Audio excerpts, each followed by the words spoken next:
Hello friends. आम आदमी को जो है बजट से क्या उम्मीद होती है? बजट में उसके देखने लायक कुछ नहीं होता है। बजट में उसको कुछ समझ में नहीं आता है। वो खाली जो है देखता है कि मेरे इनकम टैक्स में कमी हुई या बढ़ा, मेरा इनकम टैक्स बढ़ेगा।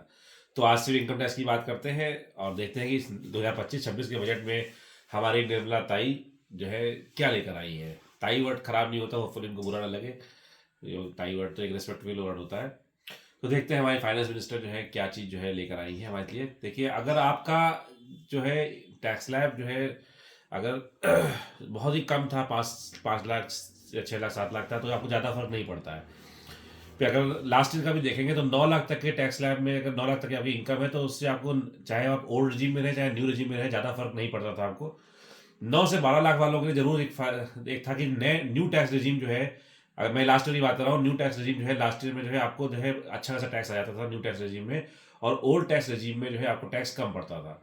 इसका सबसे बड़ा रीज़न ये था कि जो है, जो स्टैंडर्ड जो है, जो आपके डिडक्शंस होते हैं जो है, जैसे कि आपका होम लोन पे 2 लाख रुपए होता है, आपका जो है एटीसी में 1.5 लाख रुपए होता है, तो इस मेडिक्लेम पॉलिसी के डिडक्शंस होते हैं। ठीक है, तो इस तरह जो डिडक्शंस थे, ये जो है आपको ओल्ड रिजीम में मिल जाते थे और न्यू रिजीम में नहीं मिलते थे। न्यू रिजीम में फ़ायदा क्या होता था, न्यू रिजीम में टैक्स रेट कम था। तो अगर आप 9 से 12 लाख रुपए में थे पिछले साल, तो आपको ठीक ठाक टैक्स पड़ जाता था। और काफ़ी सारे लोग जो है 9 से 12 लाख रुपए में के टैक्स ब्रैकेट में आते हैं। बहुत सारे लोग की सैलरीड एम्प्लॉय होते हैं, ज़्यादातर जो है वो 12 लाख के अंदर ही होते हैं। तो अगर इस बार का बजट देखें तो इस बार का बजट जो है आम आदमी के लिए बहुत ही अच्छा है। तो सबसे पहले तो हमको तालियां बजानी चाहिए बजट के लिए कि बजट बहुत अच्छा है। पहली बार जो है, मुझे लगता है पिछले 10-11 साल में जो है वो जो है बीजेपी सरकार एक अच्छा बजट लेके आई है जो आम आदमी के हित का है। क्योंकि देखिए, हम लोग के जो है एक्सपेंसेस तो बढ़ ही रहे हैं, महंगाई बढ़ रही है, तो कुछ भी सेविंग हो किधर से भी हो तो वो वेलकम होनी चाहिए। अब ये चाहे वो टैक्स की सेविंग हो तो ये आपको वेलकम होनी चाहिए। तो सबसे पहले जो है धन्यवाद दीजिए फाइनेंस मिनिस्टर को, हमारी निर्मला ताई को धन्यवाद दीजिए, गवर्नमेंट को धन्यवाद दीजिए कि उन्होंने कुछ तो सोचा। अगर महंगाई नहीं कम कर पा रहे हैं तो कम से कम जो है बजट में आपका टैक्स स्लैब कम करके, आपका इनकम टैक्स कम करके जो है कुछ आपको कुछ एक्स्ट्रा इनकम तो आपके पास आई। हालांकि महंगाई ना कम करवाना एक कमजोरी है गवर्नमेंट की, ध्यान तो उस पर देना चाहिए, लेकिन कम से कम ना महंगाई कम कर पा रहे हैं ना ही आमदनी बढ़ा पा रहे हैं, तो कम से कम जो है कुछ सेविंग्स तो बढ़ रही है in the form of tax. तो ये तो एक काबिल तारीफ काम है। अब आते हैं इस नए टैक्स रिजीम में। नए टैक्स रिजीम में देखिए, सबसे पहले तो 12 लाख के ऊपर जो है, अगर 12 लाख तक आपकी इनकम है तो अगर आप न्यू टैक्स रिजीम में जाते हैं तो आपका टैक्स जो है नील है, ज़ीरो है। और अगर आप सैलरीड एम्प्लॉय हैं तो 12,75,000 हो जाता है। तो 12 सैलरीड एम्प्लॉय के लिए 12,75,000 काफ़ी ठीक ठाक हुआ अमाउंट। मैक्सिमम लोग जो है इस सैलरी के अंदर ही होते हैं, तो 12,75,000 तक आपको टैक्स नहीं होगा। 75,000 जो है एक आपको जो है डिडक्शन सैलरी का भी सैलरी से ही मिलता है। तो 12,75,000 जो है सिर्फ सैलरीड एम्प्लॉय के लिए है। एक नॉर्मल जनता के लिए 12 लाख है। अच्छा, नॉर्मल जनता के लिए 12 लाख भी काफ़ी ज़्यादा होता है, क्योंकि जो है आप देखेंगे जनरली लोग जो है, जो बिजनेस वाले लोग होते हैं, वो अपनी टैक्स इनकम जो है 7-8 लाख रुपया 9 लाख रुपये ही दिखाते हैं। तो वो थोड़ा ज़्यादा बढ़ के भी दिखा सकते हैं हम इनकम। अगर आप थोड़ा एक्सपेंसेस कम क्लेम करते हैं, ज़्यादा इनकम भी दिखा सकते हैं। तो 12 लाख तक पर टैक्स नहीं है। तो ये तो एक बहुत बड़ा फ़ायदा है कि आपको 12 लाख तक टैक्स नहीं बढ़ रहा है, ये बहुत अच्छा फ़ायदा है। तो ये एक बहुत बड़ा जो है आपको जो है बेनिफिट है जो इस बजट से आपको मिला है।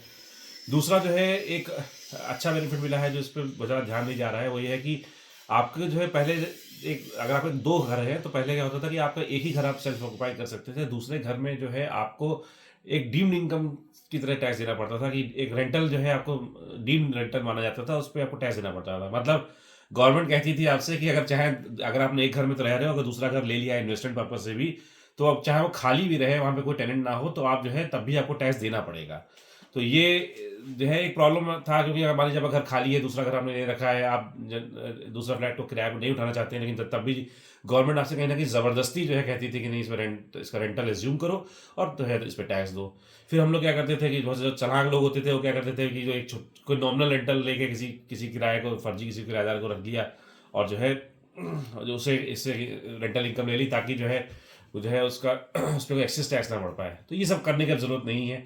बहुत सारे लोग ये किया करते थे, अब इनको करने की ज़रूरत नहीं है। दूसरे फ्लैट पे भी जो है आपको टैक्स रेंटल इनकम जो है एज्यूम नहीं करनी पड़ेगी। डीम्ड रेंटल इनकम का कॉन्सेप्ट जो है दूसरे घर के लिए जो है ख़त्म कर दिया गया है, तो आप 2 घर रख सकते हैं।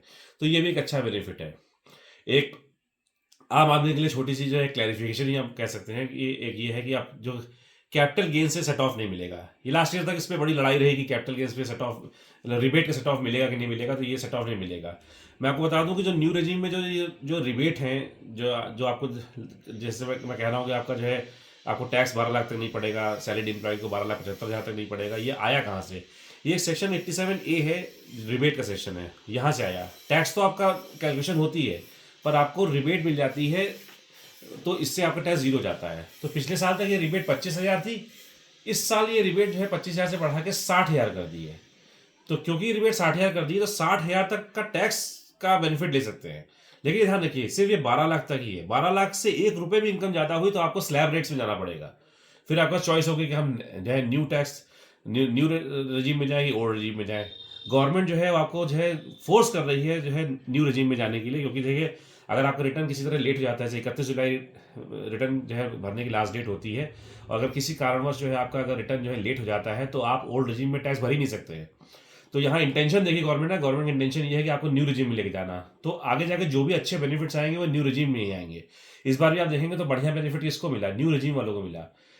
और ओल्ड रजीम को गवर्नमेंट खत्म करने के प्लान में है, तो आपको जो है अभी तो ऑप्शनल है कि आप ओल्ड रजीम में जाएं, ओल्ड रजीम में रहें कि न्यू रजीम में रहें। लेकिन अगर आपने न्यू रजीम ऑप्ट कर लिया तो आप ओल्ड रजीम में नहीं जा सकते हैं, और तो टाइम लिमिट दे रखी है कि आप नहीं जा सकते हैं। तो आप, तो जो जो लोग ओल्ड रजीम में है, गवर्नमेंट को कहीं ना कहीं जो है वो इनडायरेक्टली फोर्स कर रही है कि आप नए रजीम में आ जाइए, और इसीलिए जो है बेनिफिट जो है नए रजीम में ज़्यादा मिल रहे हैं। तो जो 12 लाख का जो बेनिफिट है ये नए रजीम में ही आपको मिल सकता है, और ये जो है आपको स्टैंडर्ड डिडक्शन जो है 87A में मिल रहा है। ओल्ड रजीम के फायदे देखिए क्या है। ओल्ड रजीम के फायदे देखिए, सबसे बड़ा फायदा क्या है कि ओल्ड रजीम में जो है आपको जो है हाउस लोन अगर आपने लिया है तो 2 लाख तक का इंटरेस्ट का जो है आपको जो है एक बेनिफिट मिलता है, या 2 लाख का इंटरेस्ट जो अपने इनकम से सीधे घटा सकते हैं। ये बहुत बड़ा बेनिफिट है, ठीक है, अगर आपने हाउसिंग लोन लिया है।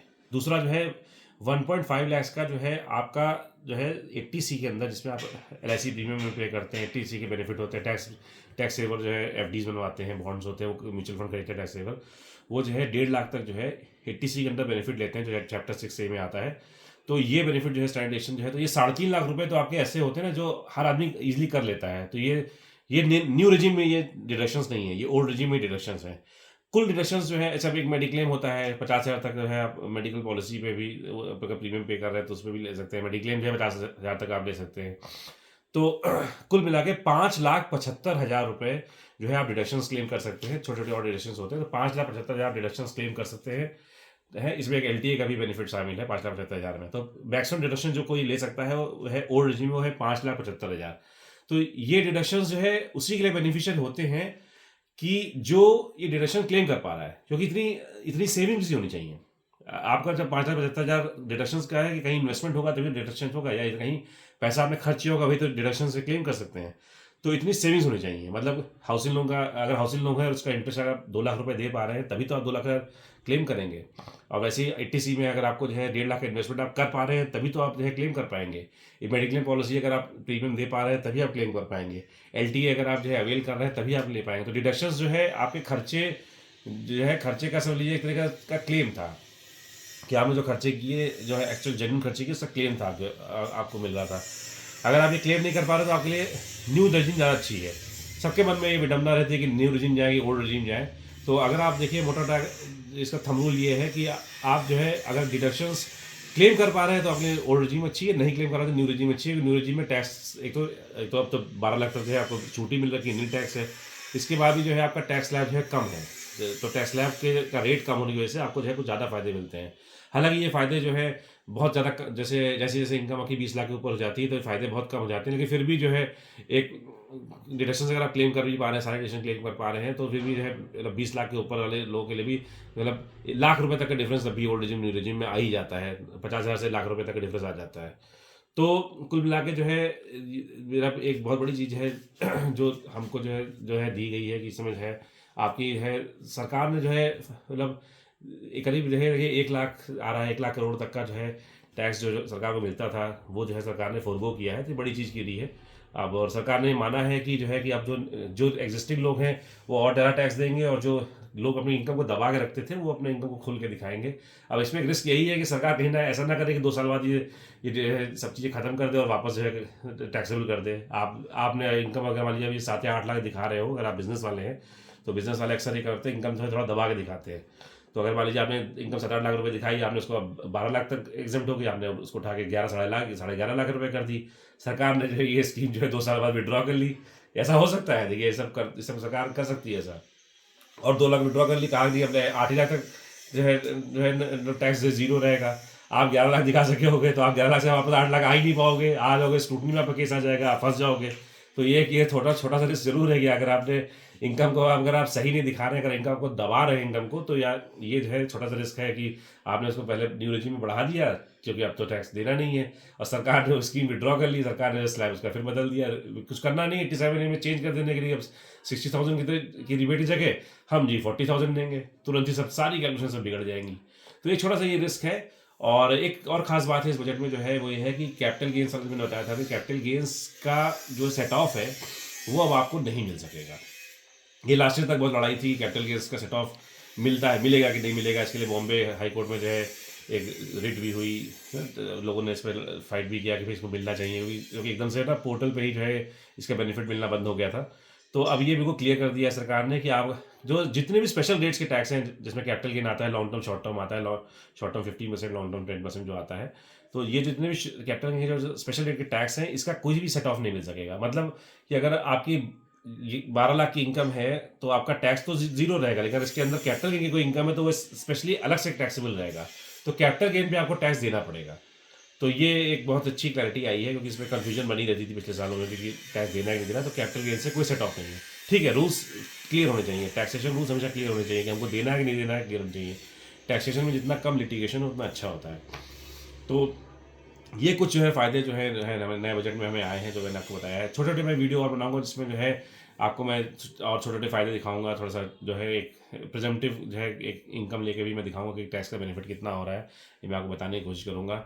इसके लिए आज जो है मेरा चैनल लाइक और सब्सक्राइब करें। Thank you so much. फिलहाल बजट को एंजॉय करें, ये बजट बहुत अच्छा है और गवर्नमेंट के लिए जो है 3 चीयर्स।